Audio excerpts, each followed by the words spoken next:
think I could start off by saying that Holden was a son that I think any father would love to have. He was smart. He was athletic. He had friends, both old and young. He just had what we thought was an idyllic childhood. And when Holden had an older brother and sister, the son Heath was 5 years older than Holden, and our daughter Heather was about 2 years older. They all loved each other. They had fun with each other, and then they had gone away to college. And so Holden reached the age of 16, and we began to notice some changes in him. He was on the football team and doing great. The coaches were all telling me, oh, we can't wait for next year for Holden to play, and then he told us he wanted to quit. And we couldn't understand. And I told him, I said, Holden, I want you to not just go to high school and not do anything. He said, well, I'll play soccer. So the next year he played soccer, and he was voted as the most improved soccer player. So I thought, well, this is it. And then he said, I don't want to play soccer. And then his began to change friends. His grades began to go down.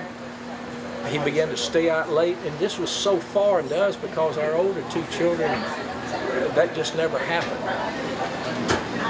Then Holden began to drink. He began to do drugs. And again, we were thinking, is this a rebellion that we didn't experience with our older two?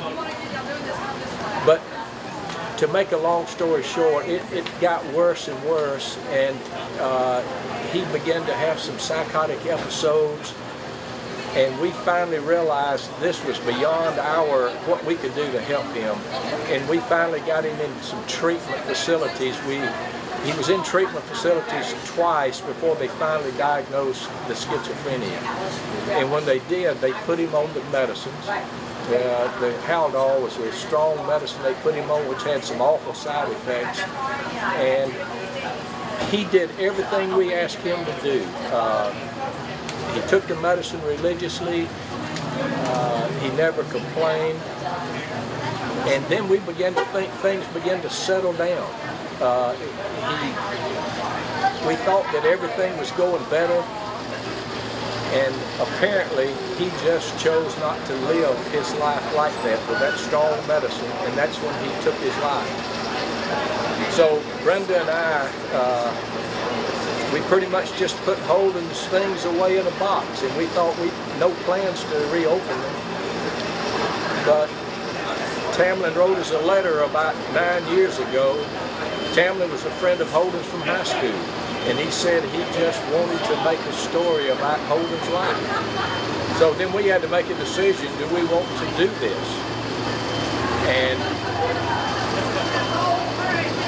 as a family, we discussed it and chose, we said if it could help someone else, we know Holden would have wanted us to do that. So we received that letter 9 years ago, and today the film is complete. Here it is at a film festival, and our prayer and hope is that it will reach out to someone that sees it, and they'll realize if they're hurting, maybe not in the way Holden hurt, but just it could be any type of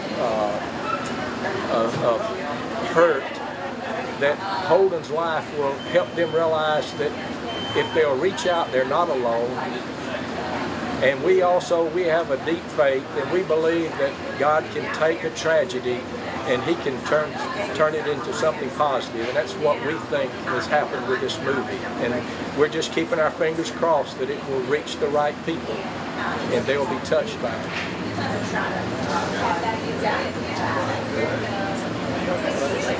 Go ahead.